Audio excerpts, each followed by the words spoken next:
Le bâtonnier Frédéric Sicard s'est déclaré favorable à la labellisation de sites tiers pour moderniser la profession d'avocat. Le barreau de Rennes et le barreau de Nantes ont tous deux conclu un partenariat avec des plateformes de mise en relation entre avocats et clients. Est-ce que ces formes de partenariat et de labellisation peuvent comporter des risques?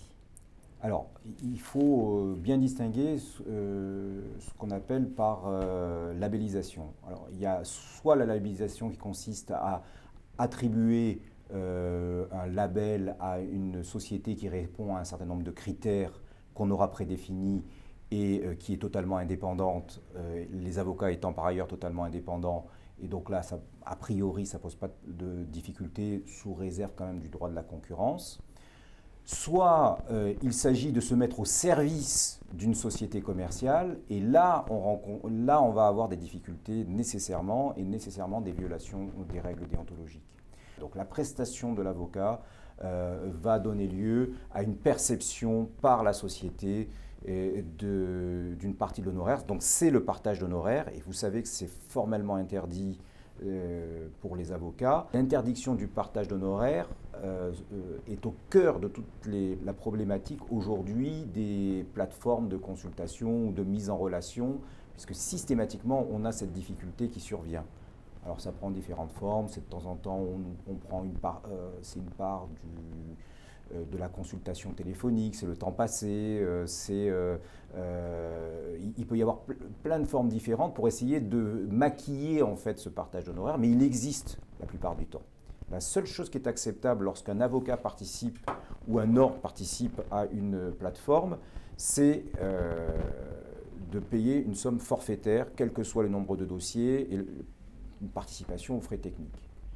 Mais surtout, ce qu'il faut comprendre, c'est que, j'allais dire, la marque avocat, elle a une valeur à l'égard du public, c'est-à-dire en termes de confiance. Une société commerciale aujourd'hui, pour avoir exactement la même confiance que le public donne à l'avocat, il faudrait qu'elle dépense des milliards. Accepter pour un ordre de donner gratuitement cette marque avocat à une société commerciale pour qu'elle puisse l'exploiter, c'est juste un non-sens. C'est juste brader toute cette confiance qui a été mise par les justiciables et les clients dans l'avocat du fait de ces règles déontologiques.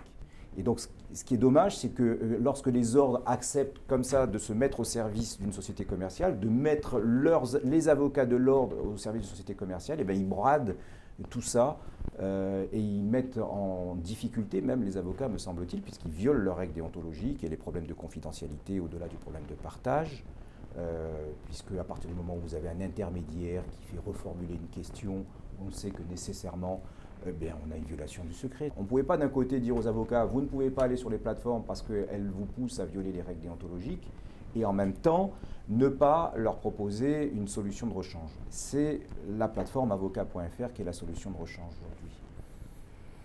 La charte Open Law, qui a été saluée par Frédéric Sicard, qui, même s'il n'en est pas satisfait, estime que c'est une base solide, est-ce qu'elle vous paraît de nature à pouvoir endiguer les risques dont vous venez de parler ? Je ne crois pas du tout. Je crois que c'est une fausse bonne idée. A priori, on peut avoir l'impression que c'est une bonne chose, qu'un certain nombre de sociétés commerciales, et singulièrement en général, ce sont les sociétés qui, pour certaines, nous avons poursuivies ou que nous avons mis en demeure et autres, se disent on va essayer de respecter la réglementation, de ne pas pousser les avocats à violer leurs règles déontologiques, donc on va se créer une charte. Le problème, c'est que c'est un leurre, évidemment. Toutes les règles qui sont reprises dans cette charte, en fait, c'est un catalogue de toutes les règles déontologiques qui s'imposent aux avocats. Admettre ça, c'est admettre que des sociétés commerciales qui ne sont pas soumises à la même déontologie que les avocats vont pouvoir réussir à respecter et avoir le même niveau de réglementation et de contraintes qu'un avocat. Je veux dire, c'est juste pas imaginable. Il est évident que les sociétés ne vont pas pouvoir s'imposer toutes les contraintes que les avocats s'imposent. Donc, cette charte-là, d'abord, ceux qui y participent n'ont même pas fait une autocritique personnelle pour vérifier quelles étaient les problématiques qu'il y avait dans leur fonctionnement. Deuxièmement, évidemment, il a été mis absolument en place aucun système de contrôle. Et donc, qu'est-ce qui va se passer? Eh bien, on a des gens qui vont s'auto-labelliser, puisque nous refusons de leur donner un label. Ils vont s'auto-labelliser et ils vont dire à tout le monde qu'ils respectent toutes les règles. C'est vraiment le rôle des ordres de conclure des partenariats avec des sociétés commerciales ou de les labelliser? Alors, moi, je crois que le rôle des ordres, c'est avant tout, les ordres, ils ont un rôle dans les développements nouveaux du numérique, évidemment. Mais leur rôle, à mon sens, doit aller vers l'aide aux avocats à développer eux-mêmes leur propre site. On voit bien la complexité et la difficulté à mettre en place une plateforme qui respecte toutes les règles. On voit bien qu'il faut que ce soit quelque chose qui soit centralisé pour ça. Par contre, il est évident que les ordres ont un rôle. Ils doivent dire aux avocats qu'ils ont aussi des idées, les idées ne sont pas réservées aux autres, qu'il ne faut pas qu'ils aient peur de développer ces idées-là au service de la profession, au service de leur propre cabinet. Ils doivent mettre en place des prix de l'innovation, ils doivent proposer, les aider à créer des sociétés qui permettent de mettre en place tout ça, à faire connaître leurs produits. Donc voilà, moi je pense que les ordres qui sont très proches du terrain, très proches des avocats, c'est leur rôle, c'est de leur faire comprendre que les avocats doivent venir sur le numérique, on ne doit pas laisser ça aux autres, que les avocats ont aussi des idées. Et aujourd'hui, en 2017, quels sont les moyens mis par le CNB à la disposition des avocats pour pouvoir moderniser leur communication et rentrer davantage en contact avec les justiciables? Alors, sur ce point, d'abord, je voudrais dire une chose, parce qu'on a toujours tendance à penser que parce que ce sont les avocats et parce que c'est l'institution nationale encore plus, on a affaire à des gens qui sont un peu restés sur l'ancien temps, passéistes, qui ne sont pas dans la modernité et qui n'ont pas su s'adapter au temps nouveau. La profession d'avocat, et singulièrement la profession d'avocat française, est à la pointe de toutes les nouvelles technologies.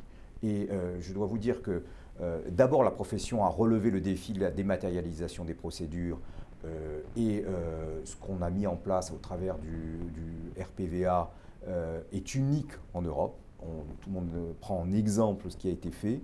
La profession aujourd'hui a mis en place également un cloud privé et quand on entend tout ce qui se passe sur les problèmes de sécurité aujourd'hui, on voit à quel point c'est important que les avocats puissent échanger entre eux, mais également avec leurs clients de manière totalement sécurisée, de manière cryptée, et que ce soit les avocats qui maîtrisent eux-mêmes leurs outils. Donc ça aussi, on est vraiment en avance, on est dans ce qui se fait de mieux. Et puis, il y a la plateforme de consultation juridique, là aussi, qui est assez unique en Europe. Tous les avocats d'un peu partout en Europe viennent voir comment on a fait ça. Une plateforme auquel personne ne croyait. Au départ, tout le monde nous disait qu'on n'arriverait pas à faire quelque chose qui soit aussi performant que les plateformes commerciales, tout en respectant les règles déontologiques. Or, on voit aujourd'hui que cette plateforme, elle respecte toutes les règles déontologiques, elle respecte toutes les règles du Code de la consommation.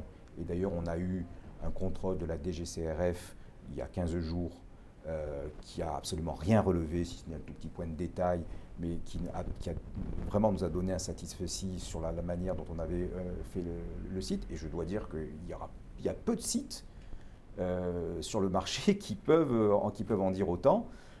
On a un site qui est unique aussi dans le sens où on est les seuls à pouvoir attester qu'on a bien affaire à un avocat de l'autre côté de l'écran. Il faut savoir que 50% des prestations qui ont été réalisées sur la plateforme, en réalité, ce sont des prises de rendez-vous en direct physique au cabinet des avocats. C'est-à-dire que ça fait tomber quand même beaucoup de choses qu'on nous explique à longueur de temps, selon lesquelles il faudrait tout dématérialiser, que les gens veulent avoir tout dématérialisé. Or, nous-mêmes étions surpris parce que la plateforme, elle a été faite avant tout pour dématérialiser les consultations et pour permettre aux avocats de faire de la consultation dématérialisée. Or, 50% des gens, ils viennent prendre des rendez-vous physiques en cabinet d'avocat. Ça prouve que ça répondait à un besoin, c'est-à-dire trouver le bon avocat dans le domaine de compétences.